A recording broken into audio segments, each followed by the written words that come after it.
Assalamualaikum, hapunten bade sadayana, abdi ayeuna bade masak deui. Tuh pasti atos terang lah abdi ayeuna bade masak naon, ieu aya sayur-sayuranana ieu urang kupas heula. Satos kitu urang golakeun ieu cayeuna pami tos ngagolak, urang lebetkeun ieu wortel anu tos kenging motong-motong ieu kaleresan oge abdi gaduh hayam anu atos diungkep nya ku bumbu koneng, wios urang lebetkeun nu sapali engkeun urang goreng tah. Tos kitu lebetkeun oge bawang bodas pami tos diraos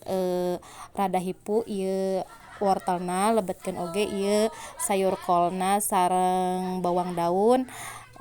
anu tos dicuci bersihnya anu tos dikumbah tah teras we lebetkeun urang aduk-aduk tong hilap oge nya urang bumbuan bumbuna nyaeta ieu aya lada bubuk sareng ieu royko sesuai selera we nya bade asin atau nepi bade moal karos uyah satos kitu tong hilap oge gula bodasna we saalit me aya manis-manisna kitu tah ih sapertos abdi masyaallah tabarakallah.